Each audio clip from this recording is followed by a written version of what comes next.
विचार करून आपण चिंतनाकडे वळूया. बसवलिंग महाराजांचा 4 चरणाचा अभंग आहे. रामभाऊ कीर्तन कितला सोडायचे? 11:30.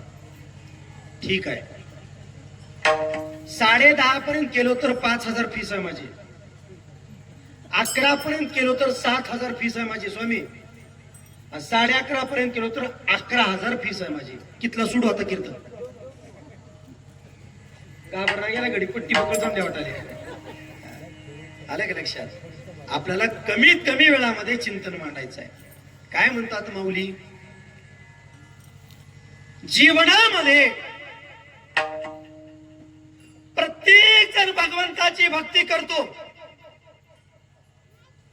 साधना करतो, अर्चना करतो, वंदना करतो. पण भक्ती करत असताना भगवंताला काय प्रिय आहे यातपर्यंत जाणले का तुम्ही? आम्ही नाही. आणि कदाचित हे कळालं नाही म्हणूनही आम्हाला आजपर्यंत देव भेटला नाही. सत्य आहे.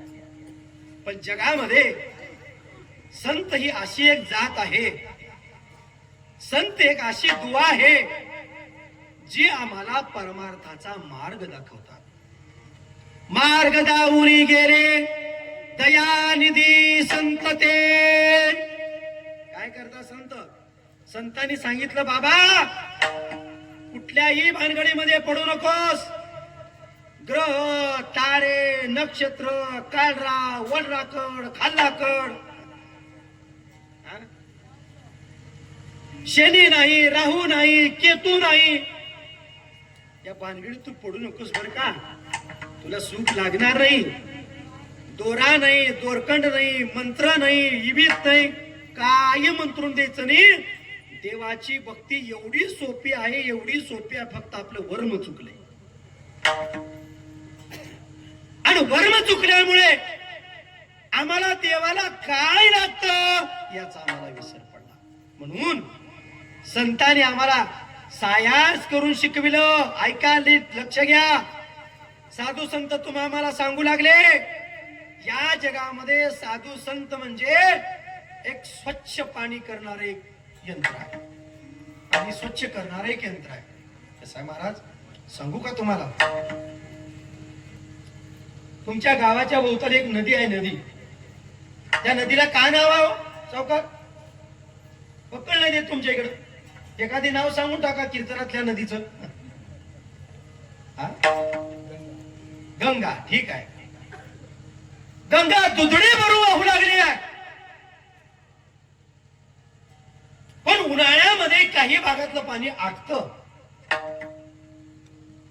आणि पाणी आटल्यामुळं होतं काय? जनावरा, ढोरांना, पशु पक्ष्यांना पाणी पिण्यासाठी मिळत नाही. शेतकऱ्याला शेतीसाठी पाणी द्यावं म्हणून तर मिळत नाही. मग नदीच्या कडेचे शेतकरी काय करतात? JCBनं भला मोठा खड्डा करतात, वाळू दूर करतात आणि वाळू उपसलं की वाळूतून पाणी येते का नाही? चला, चैत्र महिन्यामध्ये भर उन्हाळ्यामध्ये पाणी आलं महाराज. पाणी आल्यावर दुपारच्या वेळेला गावातली जनावर, ढोर, गुर पाण्याच्या शोधामध्ये येतात. आणि त्यांना ती ढोर दिसल्या गाई म्हशी सगळ्या त्या ढोर धडपडून करतात पाण्यासाठी. मग त्याच्यात 2 प्रकारचे पशु आहेत. गायी फक्त पाणी पितात आणि बाजूला जातात, आणि म्हशी पाणी पिऊन धुवात बसतात. म्हैस आणि पाण्यात म्हैस. बरोबर आहे का महाराज? आता म्हशी काय केल्या? पाणी पिल्या पण गुणानं बाजूला गेल्या का? त्या डवामध्ये बसत्या. मग इकडं आडंगी इकडं काय, इकडं आडंगी इकडं काय, मग ती शिंगानं वाळू काय, शिंगानं चिक्कुल काय, असं करून तिच्या त्या ढोवामध्ये स्वच्छ असलेला, निर्मळ असलेला ढो त्या म्हशी काय करतात? स्वच्छ करतात, गडूळ करतात, अपवित्र करतात. थोडा वेळ बसल्या, भूक लागली की पुन्हा म्हशी उठतात आणि आपापल्या जागी चरायला निघून जातात. सगळ्याला माहित आहे का नाही? आता मग झालं काय? त्या भल्या डोहामध्ये एक छोटीशी अशी उडुडी, तिची उग पाठ काळी गोर राहते, तिला काय म्हणतात? वा वा विनेकरासाठी टाळ्या वाजवा आमच्या. काय म्हणतात? कारण हल्ली लोक कीर्तनातच बोलल्यात, घरी कुणी बोलला गेल्यात. आलं का लक्षात? तिला काय म्हणतात? मग ती पाणनितळी काय करते?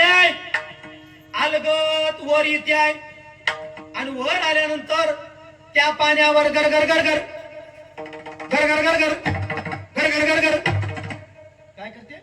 फिरते. कुर्मा काय करते? असं फिऱ्या घालते. फिऱ्या घातल्यानंतर आमच्या सावकार सारखे एक साधक जवळून जात असताना ती बघतोय, जीव तर एवढाच आहे, किती नाही फिर राहिली आहे. का बर फिरत असेल बाबा? हिला का मरण जवळ आले का? का बंद असेल हिचं एवढं फिरण्याहून? म्हणून त्या साधकाने हात जोडून त्या पाणनितळीला विचारलं, माय ए माय. तिने म्हटली, दादा बोल की दादा. काय माय? तुझा जीव एवढा आहे, एवढा मोठा डोहा आहे आणि एवढ्या मोठ्या डोहामध्ये गर गर गर गर फिरलालीस. का बर फिरलालीस? त्यावेळेला त्या पाणनितळीचं उत्तर किती सुंदर आहे बघा भाविकांनो. त्या पाणनितळीने काय उत्तर दिली बघा.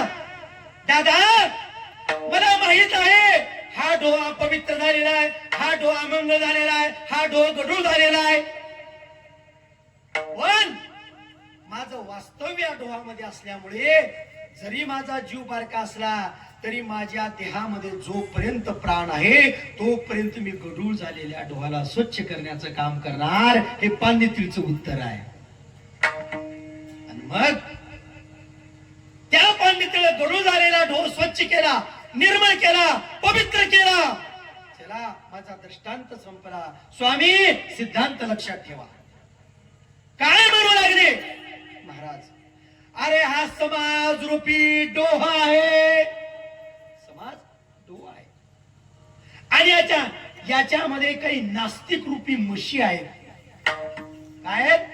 नास्तिक रूपी म्हशी आहेत. आणि ते नास्तिक लोक काय करतात?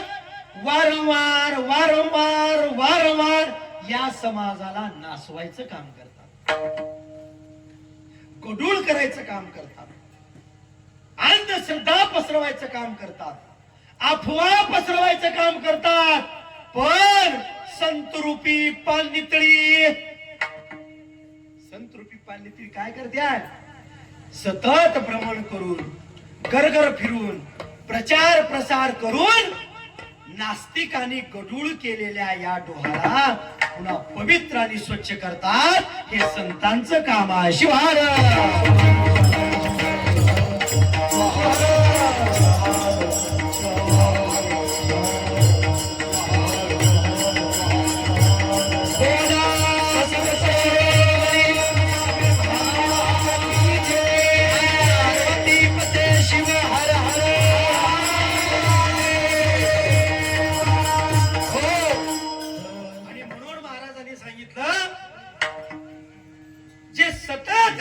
जगावरती परोपकाराची भाषा करतात, नवे परोपकारासाठीच त्यांचा जन्म झालेला आहे. जगाच्या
आमच्या ब्रह्मोनी करेक्ट प्रमाण दिलं. जगाच्या कल्याणात संताच्या विभूती आणि देह कष्टविती परोपकारी निस्वार्थ निर्वैर निर्वैरम मुनी शांतम.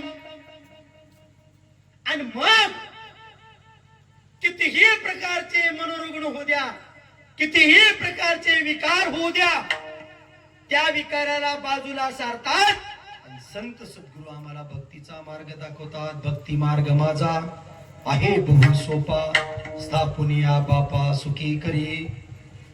त्यावेळेला होतं काय माहितीये का, माणसं आज आजारी आहे, आज माती आजारी आहे आणि आज मन आजारी आहे. काय सांगितलं मी तुम्हाला? आज माणूस आजारी आहे, आज माती आजारी आहे आणि आज मन आजारी आहे. महाराज कसं कसं नका सांगा ना आम्हाला, सांगा आम्हाला. साधू संतांचे अभंग सोपे करून सांगण्यासाठी तर ही कीर्तन परंपरा आहे. आम्हाला ती देव भाषा कळत नाही हो, आम्हाला ती ऋषी मुनीची भाषा कळत नाही हो, आम्हाला ती संस्कृत कळत नाही हो. आणि संस्कृत कळत नसल्या कारणाने साधू संतांनी संस्कृतवर टीका केली, प्राकृत केलं. एवढंच नाही, परमर्श काय होता अगोदर सांगितले ज्ञान आगम निगमाचे. रामबू कशाचं ज्ञान आहे ते? आगम आणि निगम. तुम्ही ग्रंथ बघितला का आगम आणि निगम? स्वामी वाचला का तुम्ही ग्रंथ? आगम निगम नाही, तुम्हाला माहित नाही. तुम्हालाच काय, मला बी माहित नाही. आगम आणि निगम केवढा माहिती का तुम्हाला? आता सध्या 5 महाराष्ट्र टिप्पर बघितला का? टिप्पर एक आगम तेवढा मोठा त्या टिप्पर मध्ये मावते. गणेशराव आता एवढा मोठ्या आगमाचं ग्रंथ आहे, वाचाव कवा? पण वाचलं तर त्याच्यातलं सगळं संस्कृत आहे. कुणाला समजलं नाही, कुणाला समजलं नाही. म्हणून संस्कृत ही देव भाषा आहे आणि संतांची ही प्राकृत भाषा आहे. आलं का लक्षात? म्हणून त्याने आम्हाला सोपं करून सांगितलं, सुलभ करून सांगितलं. अभंगाच्या माध्यमातून आम्हाला ते अभंग गाताने वाचताने समजले. म्हणून महाराज म्हणतात गाऊ ते अभंग, गाऊ ते अभंग जसी नाही भंग, गाऊ ते बोला बोला.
आता त्या चौघापैकी ऑपरेटर कोण आहे ते तुम्हाला सांगा.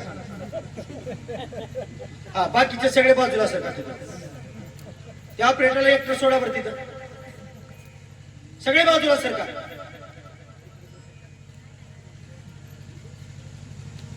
सतरा भागीले 18 कार बिजला धंदा नीट होत नाही. शिवार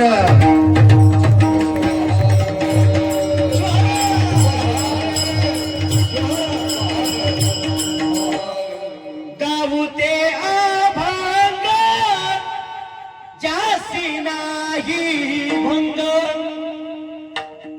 अभंग अमर आहे. आजार आहे. सावकार एका वाक्यात बोलू, जोपर्यंत चंद्र सूर्य तारे आहेत तोपर्यंत अभंग आहेत असं कोणी तर म्हणलं, मी ती वाक्य खोडून करतो रामभाऊ. जोपर्यंत संतांचा वाङ्मय आहे तोपर्यंत चंद्र सूर्य तारे आहेत. अरे लक्षात. मग 3 गोष्टी आजारीत आजच्या काळामध्ये, 3 गोष्टी. पहिली अट आहे, पहिली गोष्ट आहे माणूस आजारी आहे. माणूस, आता मला सांगा, माणूस जर आजारी पडला, पकवाज मास्तर, समजा तुम्ही आजारी पडलो पण एवढा सप्ताह होऊ शकतो ना, समजा पडलो तर तुम्ही कुणाकडे जाता? तुम्हाला सर्दी झाली, तुम्हाला खोकला आला, तुम्हाला ताप आली तर तुम्ही कुणाकडे जाता? त्यांना बोल द्या की मला, कुणाकडे जाता? बायकोकडे जातो, डॉक्टरकडे जातो. साहजिक आहे. ताप आली म्हणून आम्ही डॉक्टरकडे जातो, सर्दी झाली म्हणून डॉक्टरकडे जातो. पकवाज मास्तर मला उत्तर द्या, शरीर आजारी पडल्यानंतर आम्हाला डॉक्टर दुरुस्त करतो, बरोबर आहे का? मग डॉक्टरकडे गेल्यानंतर काय डॉक्टर म्हणतात, हा काय झालंय, असं असं, हा मग तुमचं रक्त तपासावं लागेल, मग तुमची लघवी तपासावं लागेल, बरोबर, मग तुमचं शुगर तपासावं लागेल, बरोबर, मग तुमचं बीपी तपासावं लागेल, बरोबर, मग तुमचं कॅलेस्ट्रॉल तपासावं लागेल, बरोबर. आता एक नवीन आले बघा, ECG का JCB, हा काय आले आता? ECG. ते ECG नाही, JCB तुमची गार खंदायला. सगळे पैसे तुमचे एक बार खिशातले रिकामे झाले, पैसे संपले की अर्धा हजार भरा होते, ही माहित राहू तुम्हाला. आणि मग डॉक्टरच्या टेबलवरती एवढी फाईल आणून ठेवतोय, मग डॉक्टर म्हणतोय, हा डोळे मोठे करा, मोदी बॅटरी लावते, तोंड हा करा, हे ना हा करताय, हा करून बागना हातभरची बाहेर काढावं लागते, मग हे ना मध्ये बॅटरी लावते. डोळ्यात बॅटरी काय, तोंडात बॅटरी काय, नाकात बॅटरी काय, आणि सगळं झाल्यावर मग डॉक्टर विचारतात, का झाले तुम्हाला, बरं आहे का? आता पुरा पैसे पार केलं आणि आता आम्हाला विचारलेले का झाले? सांगायचं तात्पर्य काय आहे, मनुष्याचा देह आजारी पडला तर त्याला डॉक्टर दुरुस्त करतात, याच्याबद्दल तीळ मात्र शंका नाही. माझ्या दुसऱ्या प्रश्नाचं उत्तर द्या पकवाज मास्तर, मन आजारी पडल्यानंतर कोण दुरुस्त करतात?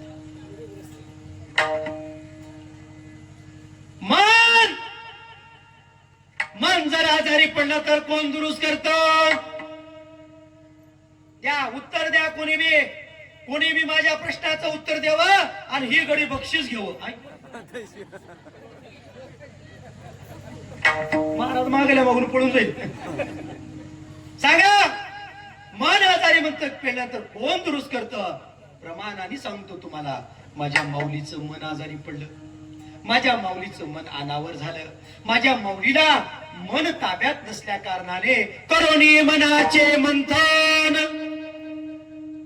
सुख घेतले काढून, निज ज्ञानी उन्मत झाला, जन्मनती मनमत त्याला. आणि म्हणून त्या मनानं काय मागितलं?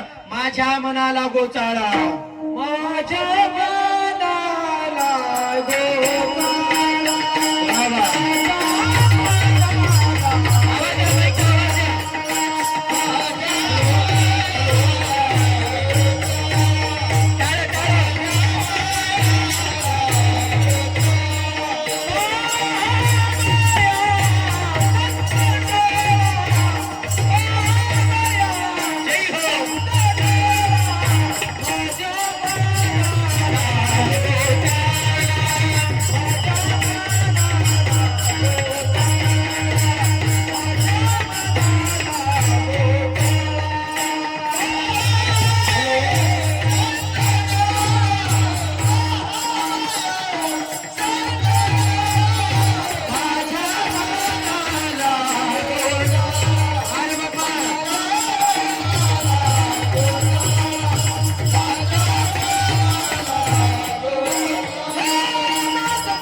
हॅलो महाराजांनी माझ्या मनाला गो चारा पहावया संत डोळा.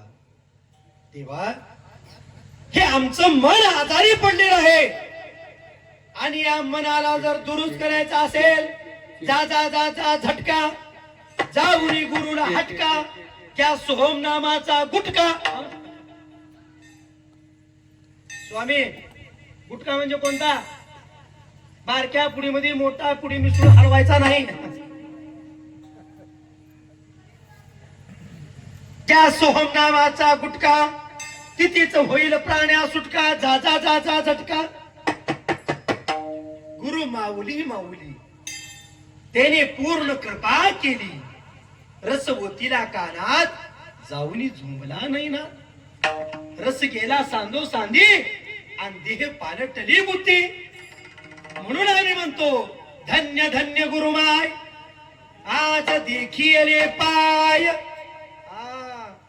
त्या मनाला जर दुरुस्त करायचं असेल तर या जगामध्ये केवळ संत सद्गुरूच त्याला दुरुस्त करून ठेवू शकतात. चला, दोन संपले, माणूस, मन. आता तिसरी वस्तू राहिली आणि त्याचं नाव आहे माती.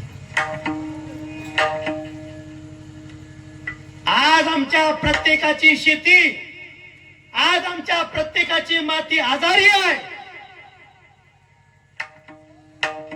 तुम्ही म्हणताल महाराज हे कस काय सांगणार तुम्ही आम्हाला?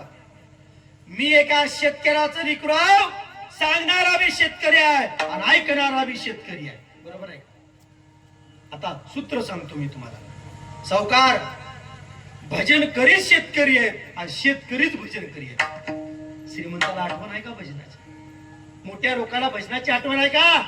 नाही. दिवसभर काबाड कष्ट करणारी माणसं आम्ही राब राब शेतात राहतो आणि संध्याकाळी तास दोन तास भगवंताचं भजन घडावं म्हणून मठा मंदिरामध्ये जाऊन भजन करतो. काचाच्या महालामध्ये बसणाऱ्याला त्याची आठवण नाही, कारण त्यांच्याकडे पैसा भरपूर आहे. पैसा तर लागतोच, हो पैसा लागतो. पैसा भगवान से कम नहीं लेकिन भगवान नहीं. लक्षात आलं का तुमच्या? पैसा भगवान से कम नहीं लेकिन पैसा भगवान नहीं. हे तुमच्या लक्षात असू द्या माय बापांनो. आणि मग आज आमची माती कशी आजारी पडली आहे मी तुम्हाला सांगतो, कारण मी स्वतः एक शेतकरी संघटनेचा प्रदेश अध्यक्ष आहे. रयत क्रांती शेतकरी संघटनेचा अध्यात्म आघाडीचा प्रदेश अध्यक्ष आहे मी. मला सदाभाऊ खोत यांनी त्या मंत्रिपदामध्ये तिथं नेऊन मला त्यांनी पद दिलेलं आहे. एवढंच नाही तर तुम्ही मंत्रालयामध्ये जर गेलात, 5व्या मजल्यावर 365 नंबरची कॅबिन आज बी तिथं माझी आहे.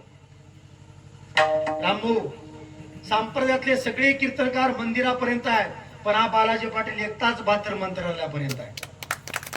कशासाठी? केवळ आणि केवळ शेतकऱ्याचे प्रश्न सोडवण्यासाठी. परवा एका माणसाला जळकोटच्या मोठं ऑपरेशन होतं, महाराज मुख्यमंत्री सहाय्यता निधीतून 3 लाख रुपये मिळवून दिले. अशी कितीतरी कामं. गोपीनाथ मुंडे अपघात विमा असेल, सर्प चावला, विंचू चावला, एखाद्याला रांडुकराने धडक दिली, तुम्हाला हरणाने धडक दिली, हरणानं पीक खाल्लं.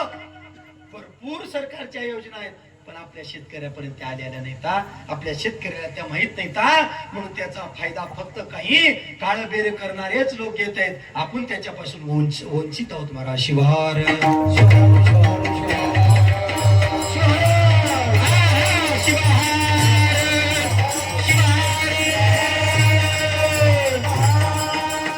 आमची माती आजारी आहे. माती कशी आजारी आहे महाराज सांगा?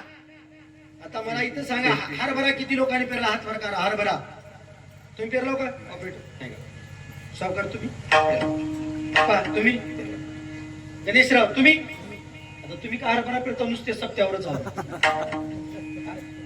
तुम्हाला गरज नाही हरभऱ्याची, ज्वारीची. महाराज आज प्रत्येकाच्या शेतामध्ये हरभरा मरत आहे. मराला का नाही? हरभराच नाही, तुम्ही तूर बघा, अशी फुलात आली, अशी रंगात आली की उधळून चालेल का? चालेल का? त्याच्या पाठीमागलं कारण काय? आज आमच्या मातीमध्ये बुरशीचं प्रमाण वाढलं. आज आमच्या मातीमध्ये केमिकलचं प्रमाण वाढलं. आज आमच्या मातीमध्ये युरिया, DAP, 12-32, 20-20-0 किती टाकलं लोक गणित आहे का तुम्हाला? पुढल्या पिढीला तुम्ही जमीन शिल्लक ठेवणार नाही, लक्षात घ्या. का बरं महाराज? खताचा, केमिकलचा अतोनात वापर झाल्या कारणाने आज आमची जमीन आजारी आहे, आज आमची जमीन कडक झाली आहे, आज आमची जमीन नापीक झाली आहे. महाराज, जसं शरीर आजारी पडल्यानंतर डॉक्टर दुरुस्त करतात, मन आजारी पडल्यानंतर साधू संत दुरुस्त करतात, तसं माती आजारी पडल्यानंतर त्या मातीला दुरुस्त करण्यासाठी या जगामध्ये एकच साधन आहे, फक्त गायीचं गोमूत्र आणि गायीचं शेणच त्या मातीला दुरुस्त करू शकतं, दुसरं काहीच नाही. म्हणून जनावर सांभाळा, डोरं घरी राहू द्या, तोच गावरान खात शेतात घाला. 1 एकर शेती गावरान शेती करा आणि त्यामध्ये आपल्या घरच्या पुरतं तर कमीत कमी अन्न चांगलं पिकवा. आज आमच्या शेतातलं गांडूळ नष्ट झालं, आज आमच्या शेतातली गोम नष्ट झाली, शेतातली गोम गेली माणसात आली आहे. अरे का? आज आमच्या शेतातलं सगळं जो शरीराला उपयोगी अशा घटक आहे त्या सगळं संपून गेलेला आहे. म्हणून त्या मातीला गाईचं गोमूत्र आणि गाईचं शेण दुरुस्त करतं. त्याने याप्रमाणे हे मन जर आपल्याला भगवंताच्या प्रती अर्पण करायचं असेल तर हे मन देखील शुद्ध पाहिजे, हे मन देखील पवित्र पाहिजे. आणि या मनानं केलेली भक्ती, या मनानं केलेलं प्रेम, या मनानं केलेली सेवा, या मनानं केलेला भाव देवावर असावा तरी कसा. महाराजांनी अभंगाच्या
अभंगाच्या पहिल्या चरणात सांगितलं भावार्थ तो ऐसा कैसा, भावार्थ तो ऐसा पाहिजे प्रभू गोड. देवाला काय प्रिय आहे वेदाचं एकच वाक्य सांगून जातो, भाव ही तस्मात कारणम. देवाला काय प्रिय आहे? देवाला तुमचं बेलाचं पान आवडत नाही, देवाला तुमचं दही दूध आवडत नाही, देवाला तुमचं पंचामृत आवडत नाही, देवाला तुमचं नैवेद्य तर कदापि आवडत नाही. आता निवद कस करता? माईने जर म्हणली लेकरा जा आज रामनवमी आहे, देवाला निवद दाखवून ये, निवद दाखिना त्याच्या डोसक्यावर ठेवून येते.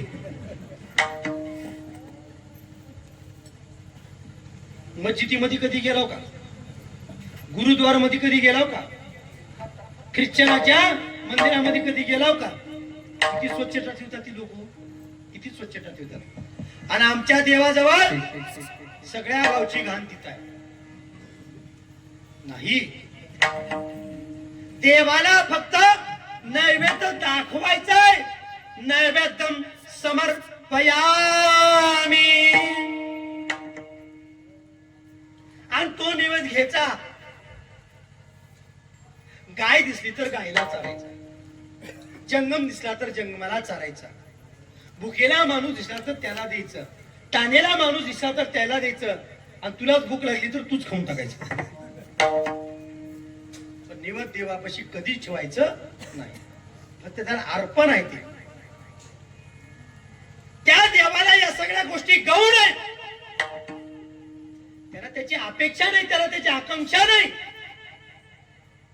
देवाला फक्त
ज्याचा भाव शुद्ध आहे त्याचा.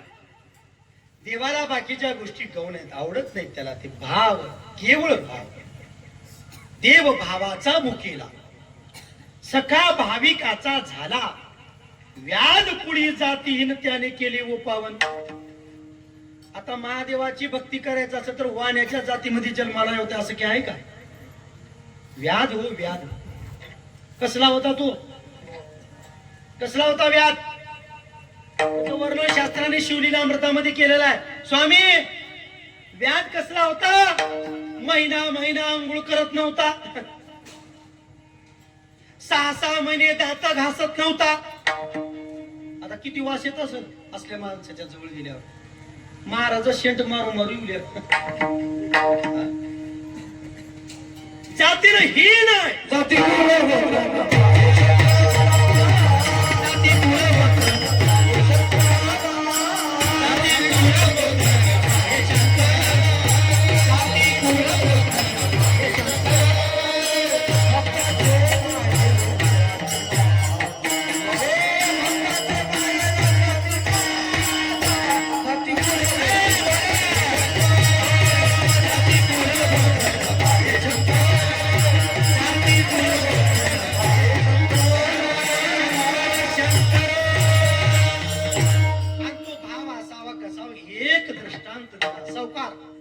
इक्षुदंड म्हणजे काय?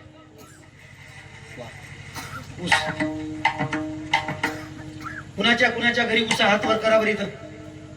वा, तुमच्या घरी आहे महाराज? आणि कुणाच्या घरी ऊस आहे? तुमच्या बी आहे का? अर्धा ऊस आहे का अर्धा हात वरी करणार? आपल्या बऱ्याच लोकांच्या घरी ऊस आहेत महाराज. आता ऊस ज्या वेळेला 12 महिन्याचा झाला, 14 महिन्याचा झाला, त्यावेळेला तो तोडायला येतो, बरोबर आहे? आणि आम्हाला बऱ्याच लोकांना माहित आहे. आता तुमच्या लहानपणीची थोडी गोष्ट सांगतो मी तुम्हाला. तुम्हाला जर ऊसाचा रस पिऊ वाटत असला तर पहिल्याच्या काळी लोक पाटील, पटवारे, देशमुख यांच्या थळावर जायचे रस प्यायला, बरोबर आहे का सावकार? थळच राहायचे पहिलं. 2-2, 4-4 महिने, 5-5 महिने. एकदा दिवाळीला चुलवून पिटली की मिरगापर्यंत चुलवून महाराज. गुराळाच्या गुराळ. मग बारकी लेकराला जर रस पिऊ वाटला तर बारकी लेकर 4 वाजता शाळा सुटली, आपल्या पाठीवरनं दप्तर घ्यायचं, अंगणातूनच भिरमिण्यात फेकायचं, घरात बेलायचं, पुन्हा माय जाऊ देत ती म्हणून. आणि मायला लांबूनच सांगायचं, बाय मी रस प्यायला चाललो पाटलाच्या थळावर. तिथं जायचं महाराज. ती पाय पाटले प्रेमळ होती माणसं पहिल्याची महाराज. लेकरं बाळाल्यात म्हणून त्याला कांढरं मोडून द्यायची, ऊस द्यायची, रस द्यायची, पाक द्यायची, गुळ द्यायची, आणि लेकरं खाऊन उड्या मारत मारत घरला यायची, बरोबर आहे का? आता गुऱ्हाळ बंद, आता थळ बंद. स्वामी का बर? माणसंच मिळणार. आता पैसा सगळ्याकडेच आहे, माणूस कुणाकडे बी नाही. आणि आता भविष्यामध्ये ज्याच्या पाठीमाग डोके आहेत त्यालाच किंमत आहे, पैशाला किंमत नाही. तुमच्याकडे किती पैसे त्याला किंमत नाही, तुमच्या पाठीमाग किती माणसं आहेत याला महत्व आहे. म्हणून वोट बँक वाढल्या, आलं का लक्षात? आणि मग सांगू लागले, आता जर तुम्हाला रस पिऊ वाटला, आता नाही बरं का, आता कीर्तन संपल्यानंतर जर तुम्हाला रस पिऊ वाटला रामभू, तर तुम्हाला रस पिण्यासाठी कुठं जावं लागतंय? चुकीचं उत्तर आहे गणेशराव. तुम्हाला जर रस पिऊ वाटला, लय आवाज बसलाय म्हणून, तर तुम्हाला कुठं जावं लागतंय?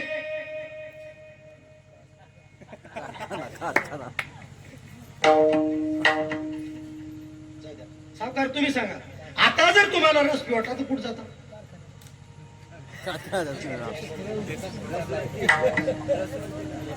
हा शाबास, आमच्या ताईने किती सुंदर उत्तर दिले बघा. बायाला हुशार झाल्या तर 1,500 पडल्यापासून. तुमची कुणाची बी वाट बघण्या गेल्यात आता बाया. आता काही काम राहिले आमचं. सावकार परवा घरला गेलो, बायकोनं फोन केला, हॅलो बोला की बोला, कुठं? थोडं सध्या मी बचत गटाच्या मीटिंग मध्ये अडकले, खिचडी घाला तोवर म्हणली. त्या 1,500 हेडगा लावले सगळं. आमची किंमत 0.0 झाली नवरेवाची. बाई विचारत तयार नाही आम्हाला, मला फक्त मॅसेजवर ध्यान आहे तिचं. पडलं मॅसेज की अंगठा लावा, पडलं मॅसेज की अंगठा लावा. आता जर तुम्हाला रस पिऊ वाटला तर तुम्हाला जिथं घुंगर वाजल्या तिथं जावं लागतं. खळलम खळलम खळलम. कुठं जावं लागतं? रसवंतीला जावं लागतं, बरोबर आहे का? बरोबर. रसवंतीला गेल्यावर मग त्या रसवंतीला वाल्याला म्हणतो, हा 2 ग्लास ऑर्डर. मग त्यानं काय करतोय, त्याचं ऊस घेते. ऊस घेतल्यानंतर त्या ऊसाला चरकामध्ये घालतोय. चरकामध्ये घातल्यानंतर त्याची हिप्पी पलीकडे निघते आहे, पुन्हा त्या हिप्पीला घेते, पुन्हा दुमतीत आणि पुन्हा चरकामध्ये घालते. एकदा घातलं, 2दा घातलं, पुन्हा 3ऱ्यांदा घालतय. त्याच्यावर असं बारीक तुकडे करतोय, त्याच्यावर नकर पाणी मारतय आणि पुन्हा आणि चरकात घालतय. ते रस पिवल्या पेला बसलेलं मामा उग बघतय. हे ना एकदा चरकात गाठलं, 2दा चरकात गाठलं, 3दा चरकात गाठलं, पुन्हा हिप्पी घेतलं, पुन्हा पाणी मारलं, पुन्हा चरकात घातलं. त्या बसलेल्यानं म्हणलं,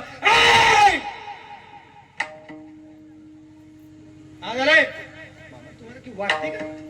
अहो त्या उसाला किती बारा हिप्पी मध्ये चरकामध्ये घालला. अरे त्याचा बुकना झाला, त्याची हिप्पी झाली, त्याचे तुकडे तुकडे तुकडे झाले, तरी बी त्याला सोडला गेले. त्याला का बरं? आणि त्याने त्याला प्रश्न विचारला, मामा एवढ्या वेळेला त्या उसाला चरकामध्ये काबर घालायला लाव? त्या रसवंत्याला उत्तर दिलं, चमचा बरकावना रस निघल. एवढ्या वेळेस त्या उसाला चरकामध्ये घालून ही मग त्याला चाळणीतून एका जगात वतलं, जगातून एका गिलासात टाकलं, गिलासात नकर बर्फ टाकला, नकर लिंबू पिळलं, नकर काळं मीठ टाकलं आणि तो रसाचा ग्लास तोंडाला आल्या बरोबर कडू झर लागला. कस लागला? कडू लागला? गोड. कडू लागला का? कडू लागला का? नाही दाबच देऊ लागणार आहे ना, त्याच्याशिवाय ताळ्यावर येणार ती. लई मोकळे पडल्या. रस कस लागला? गोडच लागला. त्याला तेवढा त्रास दिल्यानंतर त्या रसानं म्हणलं का, मला एकदा दोनदा तीनदा चरकाल घातलास, माझे मल्यावने तुकडे तुकडे केलास, आता मी माझा गोड रस तुला देणार नाही माणसा. म्हणून त्यानं आपल्यासोबत बेईमानी केल्या का? नाही, कारण त्यानं निसर्गाला दिलेला गुण आहे आणि त्याचा भाव त्याच्या गुढीवर आहे, त्याचं प्रेम त्याच्या गुढीवर आहे. म्हणून एवढा त्रास देऊनही तो रस गोडच लागला. शिवहार.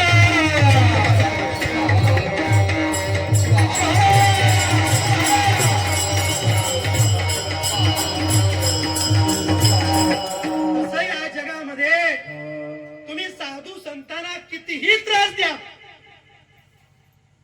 ज्ञानेश्वर महाराजाच्या झुळीमध्ये पीठ आणि माती मिसळून वाढली, तुकाराम महाराजांना त्रास दिला, महात्मा बसवेश्वर महाराजांनी 12व्या शतकामध्ये पहिला आंतरजाती विवाद चांभाराच्या आणि ब्राह्मणाच्या मुलीचा लावला.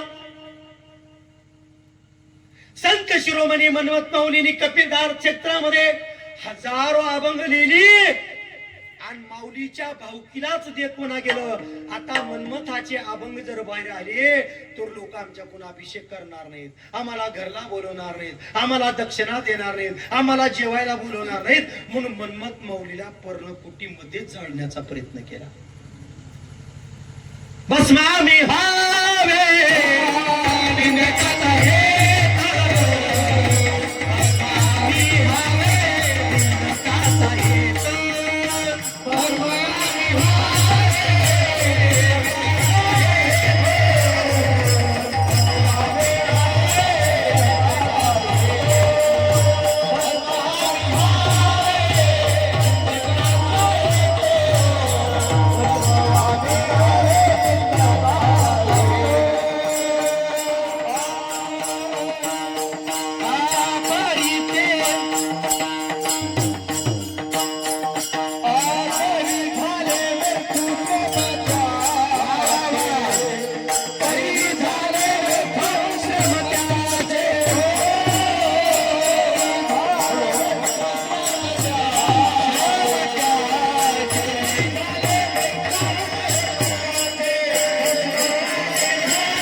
मन्मथ माऊलीचे फक्त 230 जाळून टाकले महाराज, जाळून टाकले. आम्ही महात्मा बसवांना बघितले नाही, आम्ही संत शिरोमणी मन्मथ माऊली बघितले नाही, आम्ही ज्ञानोबा तुकोबा बघितले नाही, पण सावकार आम्ही राष्ट्रसंत शिवलिंग शिवाचार्य महाराज तर बघितले. त्यांना देखील अंत कळायला किती त्रास दिला लोकांनी, किती त्रास दिला. हा लक्षात तुम्हाला सगळ्यांना माहित आहे, ज्ञात आहे, सांगायची गरज नाही. म्हणून ज्याप्रमाणे जेवढा त्या उसाला तुम्ही त्रास द्याल तेवढी तेवढी त्याची गोडी आणि तेवढी तेवढी त्याचा त्या गोडीवरला भाव वाढत असतो. म्हणून महाराजांनी सांगितलं, काय सांगितलं, भावार्थ तो ऐसा पाहिजे बहुगोड, जैसा इक्षुदंड चवीन सोडी. तो कधीच चव सोडत नाही, एवढा त्याच्या चवीवर आणि तेवढा त्याचा गुढीवर भाव आहे. त्या उसाला एवढ्यावरच थांबवण्यात आलं का? नाही, त्या उसाला आणखी आणखी प्रक्रिया करून त्रास दिला अभंगाच्या दुसऱ्या चरणात.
तोडिता मोडिता सोलिता पिळिता अग्नीने जाळीता चवीने सोडी. नाही हो, नाही त्याचा भाव बदलला, नाही त्याचं प्रेम बदललं, नाही त्याची श्रद्धा बदलली. एवढा भाव देवावर असला पाहिजे, देवावर. चला, आईला विचारा आपल्या मुलाबद्दल किती भाव आहे, आणि मुलालाही विचारा आपल्या आईबद्दल किती भाव आहे. नाही, आता फक्त मायबापाचा भाव लेकरावर राहिला, लेकराचा भाव मायबापावर राहिला नाही. एक दोन लेकर झाले, 2-4 वर्षाचे झाले की सून का करायला माहिती का? अहो, होय होय, अहो अहो, ऐकलो का? काय लेकर मोठी होणार, खेड्यामध्ये शिकणार काही नाही. चला आपण नांदेडला घर करूया म्हणते, आणि सगळं घर नांदेडला नेते. दोघं नवरा बायको 2 BHK, आणि म्हातारी गावातच गचके. राहिला का भाव? नाही महाराज. स्वामी, तुमच्या काळामध्ये एक पिक्चर होता, आमच्या काळामध्ये नाही, तो तुमच्या काळामध्ये होता. आईचं काळीज म्हणून बघितला का पिक्चर? बघितला का पिक्चर? बरं, रंगीत दिसला ना. मग सगळं करू इकडे आल्यात म्हणजे सगळं करणारेच माणसं इकडे येतात, ही बी ध्यान राहू द्या तुम्हाला. हा, मग बायको आपल्या नवऱ्याला म्हणाली, अहो अहो. म्हणलं काय? मला त्या प्रश्नाचं उत्तर देता का? तुम्ही माझ्यावर किती प्रेम करता? ही का विचारायची कुशाली का? मी तुझ्यासाठी काही पण करायला तयार आहे, तू फक्त सांग. सांगू का? सांग. तुम्ही जर माझ्यावर खरं प्रेम करत असाल तर मला तुमच्या माईचं काळीच पाहिजे. इळा लावून नेलं हो, इळा लावून कार बंडी इळा करून गेलं, आणि माईला म्हणलं, माय माझ्या बायकोला तुझं काळीच पाहिजे. माईने म्हणली, कुशाल घेऊन जा, कुशाल घेऊन जा. 9 महिने 9 दिवस पोचलेल्या त्या माईनं हाडा रक्ताचं पाणी करून दूध पाजलेल्या माईने त्या बाळाला सांगितलं, तुझ्या सुखासाठी माझं काळीच जर काम येत असं तर अजिबात मी डगमगणार नाही. छाती फाडली. छाती फाडल्यानंतर असं काळीज हातामध्ये घेतलं, ते धडकत होतं, धडधड करत होतं. पळत जाऊन बायकोला दाखवा म्हणून पळाला. जाता जाता ठेस लागली, काळीज एकीकडे पडलं, हिनं एकीकडे पडलं, आणि ते पडल्याला काळीज बुडू लागलं. बाळा, तुला लागलं तर नाही की ऐशी कळवाची जाते, ऐशी कळवाची जाते, जाते जाते.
म्हटली बाळा तुला कुठं लागलं तर नाही का? त्यावेळेला त्याला हंबरडा फुटला आणि रडू लागला. उपयोग झाला का? भाव आपल्या आईचा आपल्या मुलांच्या प्रती आहे. दुसरा प्रश्न विचारतो मी तुम्हाला, देशाबद्दल किती भाव आहे? फक्त त्या सीमेवर उभारलेल्या नौजवानाला विचारा. त्याच्या जवळ जा तुम्ही आणि त्याला विचारा, ए सेनापती, ओ साहेब, ओ मिलिटरीमॅन महाराज, तुमचा देशाबद्दल किती भाव आहे सांगा. त्यावेळेला तो सीमेवर उभारलेला जवान म्हणेल, जोपर्यंत माझ्या शरीरामध्ये श्वास आहे तोपर्यंत मी माझ्या भारत मातेच्या एकही कणावरती शत्रूला पाऊल ठेवू देणार नाही, माझा भाव आहे. छातीवर गोळ्या खाऊनही आपल्या देशाप्रती इमानदारीने लढतो. आता त्याच्या देशावरला भाव आहे, भाव. चला आता धर्माबद्दल किती भाव राहावा हेही मी तुम्हाला सांगतो रामभाऊ. धर्मो रक्षिती रक्षितः.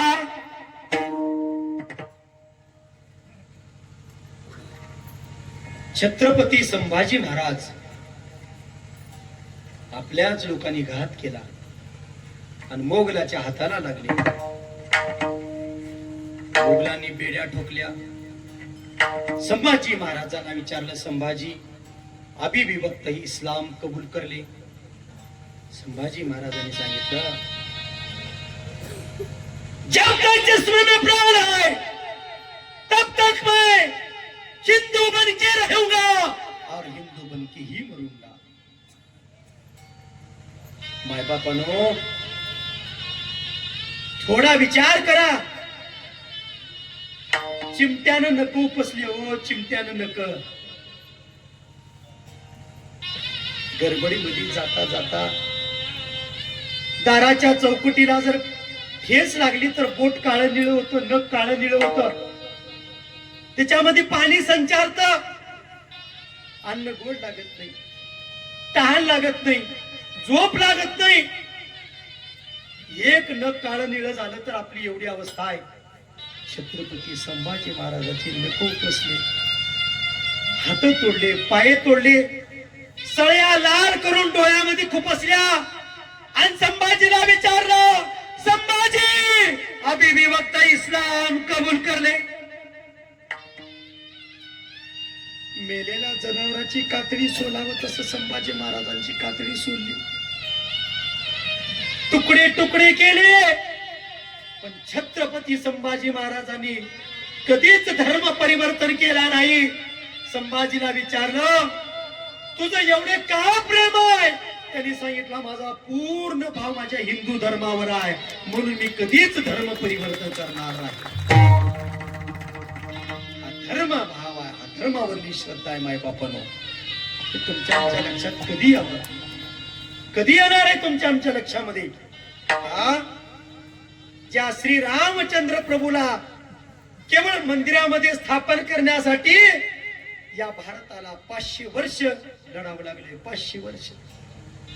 700 वर्ष मुघलांचं राज्य, 150 वर्ष इंग्रजांचं राज्य. एवढ्या हालाकीच्या वातावरणामध्ये जे रामचंद्र प्रभू या भारत मातेच्या पवित्र कुशीमध्ये जन्मले. अरे आमच्या देशाच्या संविधानाला कोर्टामध्ये राम सिद्ध करण्यासाठी 500 वर्ष गेले. 500 वर्ष. काय दुर्दैव आहे हिंदूचं. म्हणून आपापसात लढू नका, आपापसात भांडू नका.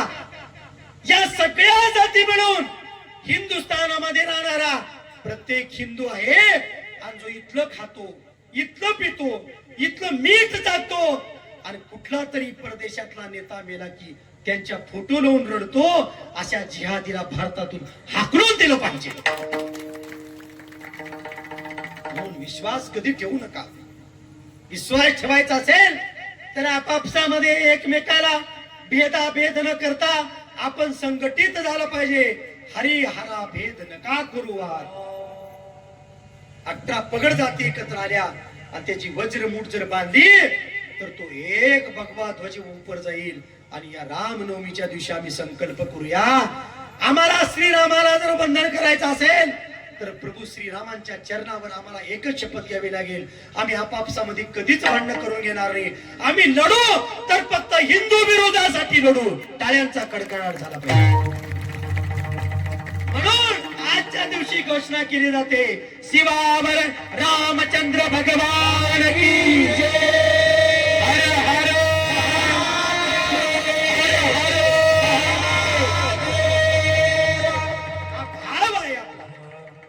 भावापोटी आमची भक्ती आहे माय बापानो. म्हणून तुम्हाला मी सांगत आहे, भाव असावा कसा, प्रेम असावं कसं, श्रद्धा असावी कशी. तोडिता मोडिता सोडिता पिळिता अग्नीने जाळीता चवीन सोडी. महाराज एवढ्यावरच त्याला थांबवलं नाही. 3 तास कलेमध्ये उकळलं. उकळल्यानंतर त्याला वाप्यात टाकलं. वाप्यात जोड्याचे पाय देऊन तुडवलं. घंटाभर खालीवरी केला. ढेपी भरल्या आणि त्या ढेपी घंट्यानं बाजूला काढून तो गुळ असा थप्पीला लावला आणि थप्पीला लावलेल्या गुळाची ढेप त्याच्यातला एक कण काढून तोंडामध्ये टाकला. टाकल्या बरोबर अति गोड झाला.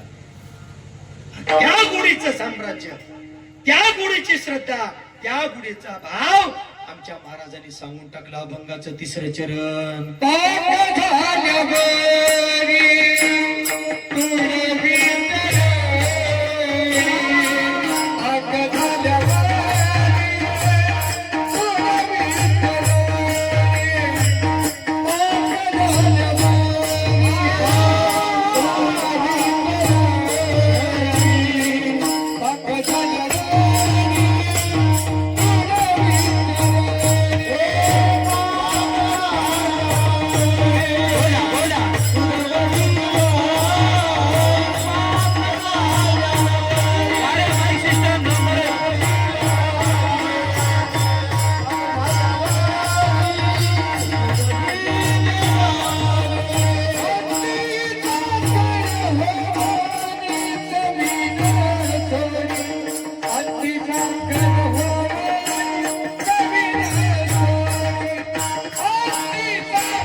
पण त्याच्यावरली श्रद्धा, त्याच्यावर प्रेम कमी झालं का?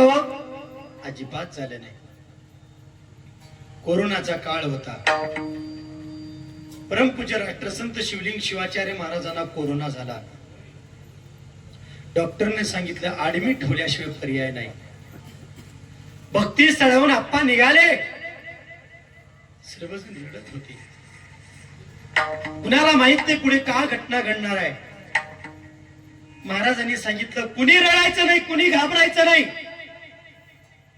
तेवढा त्रास असूनही महाराजांनी सर्वांना एक संदेश दिला, सर्वे सुखेन संतु सर्वे संतु निरामय. आणि मग राष्ट्रसंतांनी हा संदेश देऊन दवाखान्यामध्ये ऍडमिट झाले. आणि राष्ट्रसंतांनी शेवटचा श्वास देखील ओम नमः शिवाय, ओम नमः शिवाय, ओम नमः शिवाय. ओंकार प्रणाम मध्ये प्राण ज्योत मावळली. राष्ट्रसंत देह रूपानं गेले, पण विचार रूपानं आजही प्रत्येकाच्या हृदयामध्ये नांदतात. कशाच्या माध्यमातून? परमरस्याच्या माध्यमातून, गाथाच्या माध्यमातून, शिवपाठाच्या माध्यमातून आणि गाव तिथे अखंड शिवनाम सप्ताह टिकवले. ही राष्ट्रसंतावरली आपला भाव आणि श्रद्धाच आहे. म्हणून त्या माऊलीने जन्मभर लोकांचा त्रास सहन करून जगाला परोपकार करण्याचं काम दिलं. शेवटचं वाक्य सांगतो, राष्ट्रसंतावर सर्वात जास्त केसेस त्यांच्या भावकीने केलेले आहेत. पुढे जाऊ सांगू का, त्या राष्ट्रसंताला दिलेला त्रास स्वहिताकून झाला, परलोकाकून झाला, इस्टेटीसाठी झाला, प्रॉपर्टीसाठी झाला. पण महाराजांनी त्याचा कधी लोभ धरला का हो? अजिबात धरला नाही. ते सारखं म्हणायचे, अरे संन्यासाचं खाऊ नका, पचत नाही म्हणायचे. तरी खाणाऱ्यांनी खाल्लेच, सोडले नाहीत महाराज. आता मरण त्यांना कसे ते आम्ही डोळ्यानेच बघणार आहोत. त्या राष्ट्रसंतांना त्रास दिला, पण त्यांनी जगावर उपकारच केला. गुरु माऊली, हॅलो माऊली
शिवाचार्य महाराज देहासाठी देहाची जवीला जागृत करण्या वीरशैवाला जागा केलं आम्हाला. जागे केले बुरी समाधीपासून संख्या तत्वज्ञानी चोजविले. यज्ञाच्या वाटा टाकिल्या मोडोनी तीर्था लागे जाणे कुंटविले. योग याग तप प्राणायामधिक कली माझी देख नसा कलियुगा माझी भजने सा हृदय शंकर साठवावा. हे ज्ञान आणि हा मार्ग आम्हाला त्यांनी दिला. अलग लक्षात. म्हणून एवढा मोठा आघात जगाचा सहन करूनही जगाला परोपकार करतात, जगावरती परोपकाराची भूमिका बजावतात. त्याचं नाव संत आहे. सोलिंग महाराजांना साधकांनी प्रश्न विचारला, म्हणजे महाराज तुम्ही उसाचा, रसाचा, पाकाचा, गुळाचा आम्हाला दृष्टांत दिला, तो दृष्टांत साधू संतांना कसा लागू होतो? महाराजांनी सांगितलं, अरे लागू नाही, हा तंत लागू होतो अभंगाचा शेवट. बसवली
स्वलिंग म्हणे. धन्य त्याची निष्ठा. कुणाची निष्ठा? जगाचे आगाध सहन करून जगाला सुख शांतीचा मार्ग दाखवतात.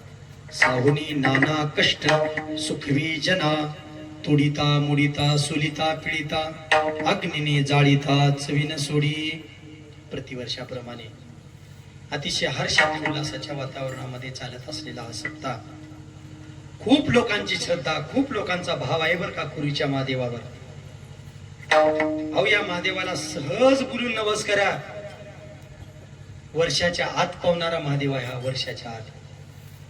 म्हणून इथं लोकांची गर्दी आहे, म्हणून इथं लोकांच्या रांगा आहेत. कोण अन्नदान करलाय की, किती अन्नदान करलाय की, किती बघुने चढलेल्या की, किती चुलवणं पेटलेल्या की, काही कुणाचं कुणाला गणित नाही आहे का? काही गणित. सप्ताह केवळ संयोजक आयोजक मंडळीच्या माध्यमातून आहे. पण या महादेवावर, या पंचक्रोशीतल्या 12 कोस लोकांवरली श्रद्धा आहे. तर त्याचं कारण आहे, हे जाज्वल्य दैवत आहे, हे एक स्वयंस्फूर्त दैवत आहे.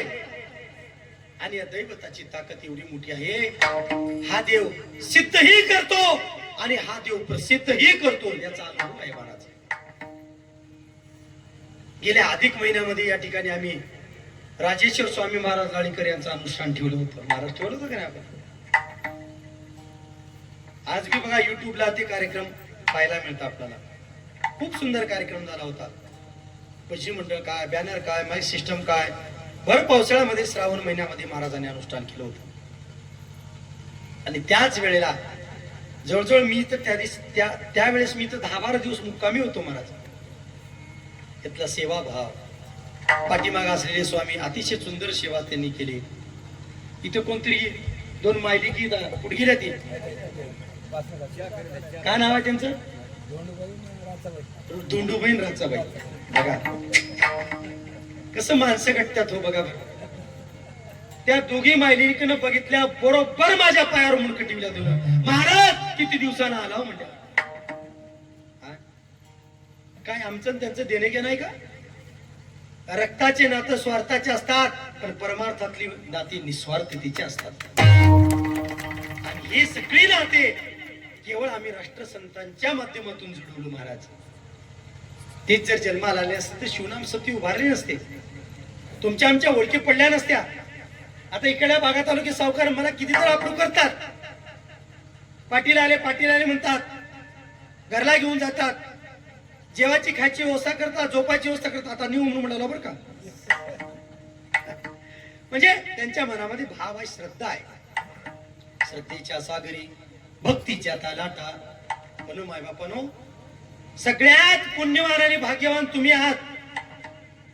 आम्ही प्रवास करावं, आम्ही अभ्यास करावं, डोक्याला ताण घ्यावं, शरीराला ताण घ्यावं, सगळं करून अभ्यास करून कीर्तन तुम्हाला तुमच्या समोर करावं. 1.5 तासाचं कीर्तनाचं पुण्य आम्हाला मिळालं की ते तुम्हाला कसं सहज मिळतं बघा. प्रभू तुम्ही महेशाच्या मूर्ती. तुम्हाला पुण्य घेण्यासाठी खूप सोपं आहे. कारण नवविधा भक्तीमध्ये सर्वात श्रेष्ठ भक्ती श्रवण भक्ती आहे. काहीच नाही महाराज. तुम्हाला आयतं जर पुण्य पाहिजे असेल, 1.5 तास आम्ही कीर्तन केलो, आमचं पुण्य जर तुम्हाला पाहिजे असेल, तुम्ही आमच्या दक्षिणातून पाया पडले की आमचं पुण्य तुमच्याकडे,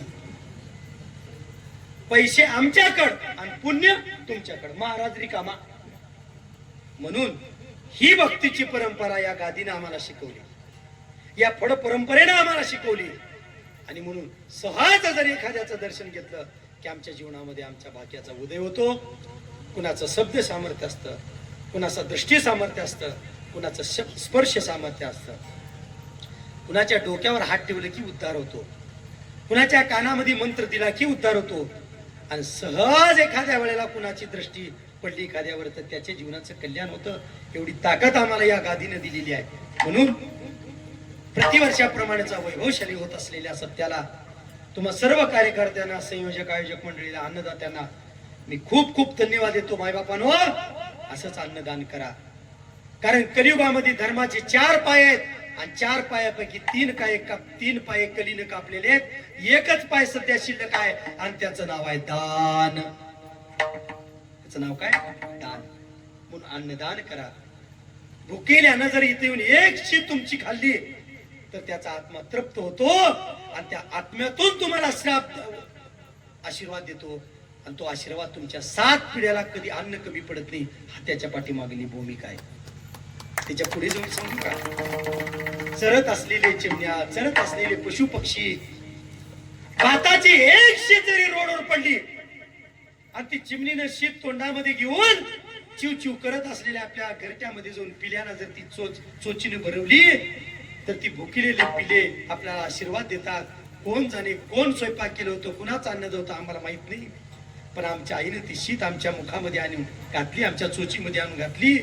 ती पिले आत्म्यातून आशीर्वाद देतात आणि आपल्या लेकरा बाळाला कधीच अन्न कमी पडत नाही. हे अन्नदानाचं सगळ्यात मोठं पुण्य आहे महाराज. म्हणून मी त्या अन्नदात्याला देखील त्रिवार नमस्कार करतो, अभिनंदन देतो.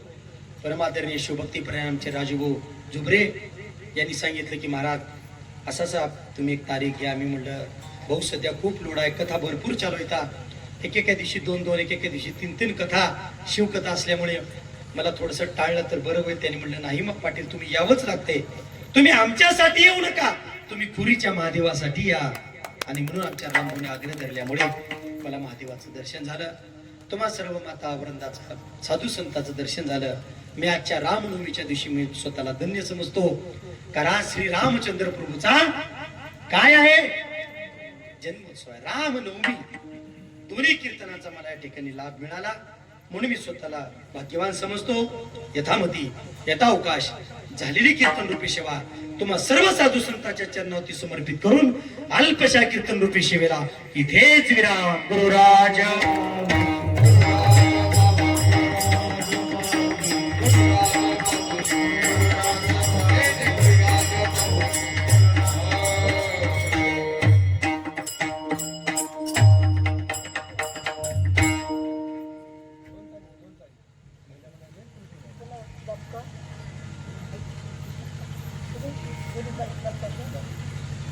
महिला मंडळ दापका पुढे बी त्यांनीच म्हणतील त्यांना 7 दापका भजन देतील. त्या वेगामध्ये चाली 2 होतील.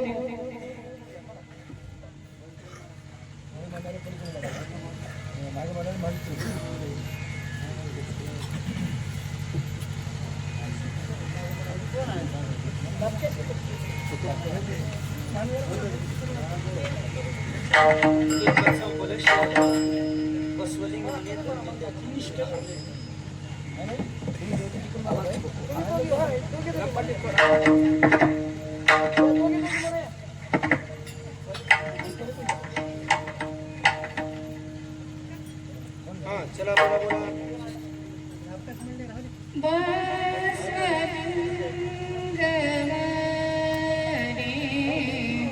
आवाज द्या.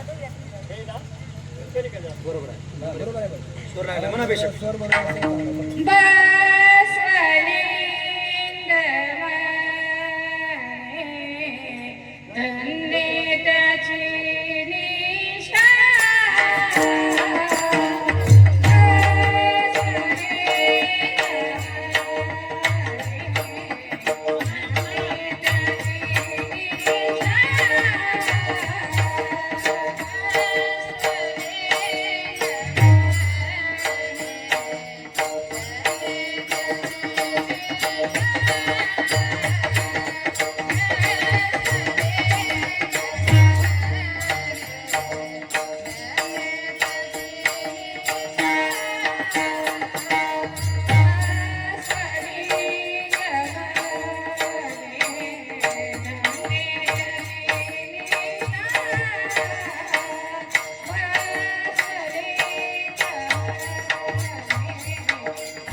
गणेश शिगड्या कंदाळा भजनी पुढं राजा दत्का त्यांना साथ द्या. बोला. तोडिता मोडिता सोलिता पिढीता.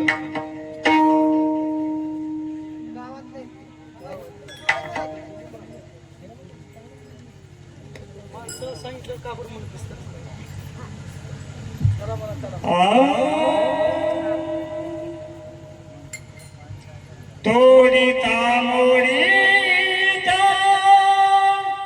सोलिता पिता तोडिता मोडिता सोलिता पिता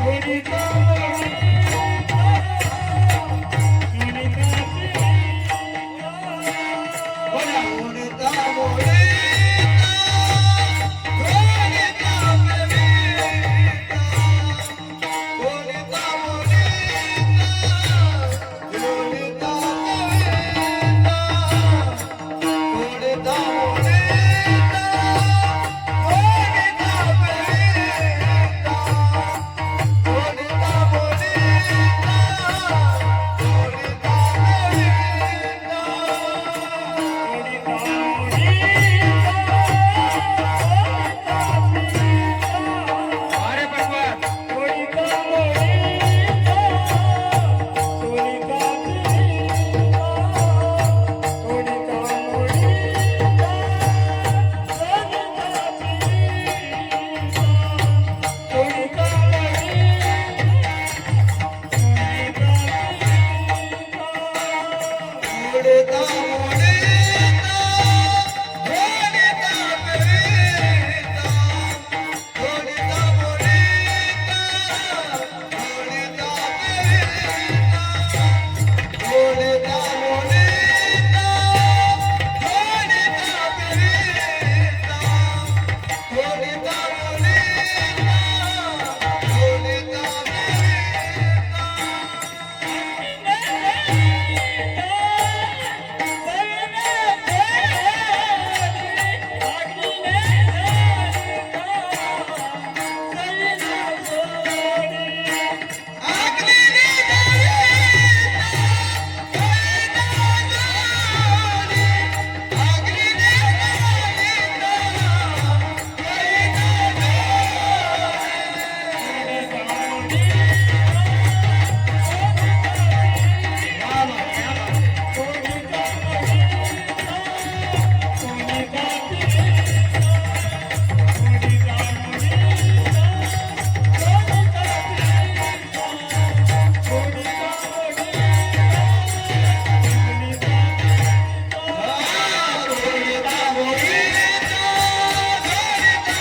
जय सांब जय जय सांब. जय सांब जय जय सांब. तुझे लागे मागो तुझे नामे छत्र लागो.